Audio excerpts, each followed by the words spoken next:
et de l'accompagner pour qu'il retrouve sa sécurité nationale. Au lieu de cela, l'Algérie, depuis le départ de la France, depuis le début de la crise entre la France et le gouvernement entre 2020 et 2022, l'Algérie, depuis le départ maintenant, depuis le départ de la France, elle veut imposer aux autorités maliennes de transition qu'ils acceptent, qu'ils tolèrent comment on appelle ça, qu'ils tolèrent ou qu'ils acceptent et qu'ils négocient avec des groupes armés qui veulent l'indépendance. Et ça n'a aucune logique.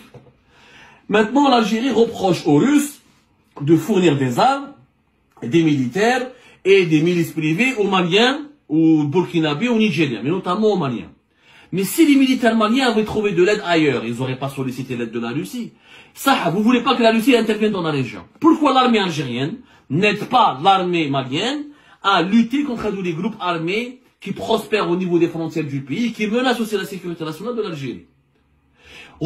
Si nous, en acceptons que les groupes armés Touareg existent, quelle est la garantie que nous avons que demain, les Touaregs algériens ne vont pas être contaminés et que ces groupes armés, une fois installés dans le nord du Mali, une fois qu'ils disposent de leur pouvoir d'influence au nord du Mali, peut-être que demain ils seraient tentés de militariser une partie ou des factions au niveau du sud de l'Algérie, ils vont aussi nous demander une partie de notre territoire.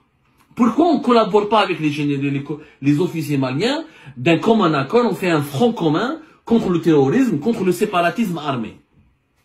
L'Algérie, en fait, c'est quoi sa stratégie? Elle a peur que les problèmes Touareg débordent sur notre pays. Elle a peur que les groupes armés prospèrent à l'extrême sud de l'Algérie. Donc elle préfère que les groupes armés soient au nord du Mali. Donc elle soutient les Touaregs. Elle reconnaît leur légitimité, puisqu'elle veut que les accords d'Alger, ils ont été négociés en 2015, parce que le Mali n'avait pas de quoi se défendre. Aujourd'hui, le Mali, il a trouvé les moyens de se défendre, grâce à la Russie. Donc il ne veut pas négocier. Bien sûr, maintenant, il y a la Russie qui leur donne des armes et des milices. Donc au moins, ils ne veulent pas négocier. Aucun pays au monde n'aurait accès. Est-ce que la Colombie n'a pas à négocier avec le FARC, les rebelles armés? À la fin, elle a réussi à les démanteler par des opérations militaires. Le Sri Lanka contre les rebelles tamouls. Tous les pays du monde, qu'ils soient démocratiques ou non démocratiques, la France, il y avait des rebelles basques et des rebelles corses. Eh ben, il y a eu des processus de négociation une fois que les groupes armés ont été démantelés et emprisonnés. Donc, je ne comprends pas pourquoi on veut absolument à Alger empêcher les militaires maliens de défendre leur intégrité territoriale et protéger leur sécurité nationale. On reproche aux Maliens d'aller chercher de l'aide militaire auprès des milices privées russes. Si vous voulez pas que les militaires maliens aillent chercher les Wagner et compagnie, que l'Algérie leur donne des armes, que l'Algérie les aide, que l'armée algérienne et l'armée malienne montent des opérations communes.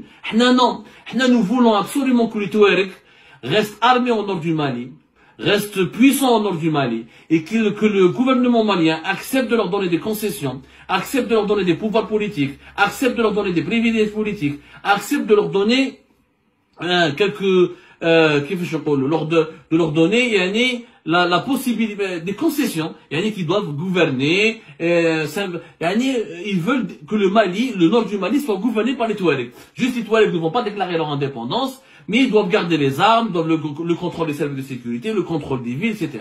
C'est inacceptable. C'est une violation de la souveraineté du Mali. Bien sûr qu'il y a un problème de Touareg, bien sûr que les Touaregs maliens doivent être reconnus, leurs droits protégés, et ils ont droit au développement local, ils ont droit à une représentativité, mais pas en utilisant les armes.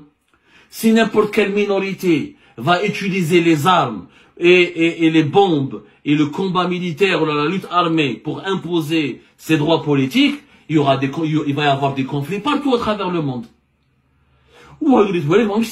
Attention.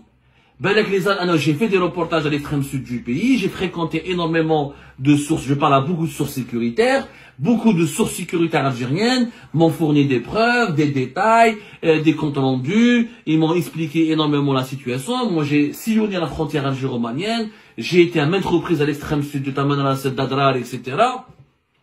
Il y a beaucoup de notables Touaregs qui versent dans le trafic d'armes, dans le trafic de drogue, dans le trafic des êtres humains. Ils se battent pas vraiment pour une cause politique.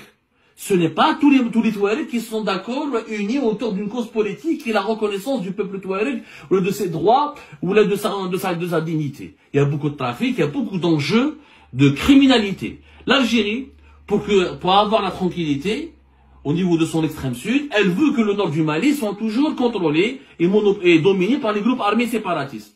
C'est pas juste à l'égard du Mali. C'est pas juste. Et aujourd'hui, on les menace à travers l'APS.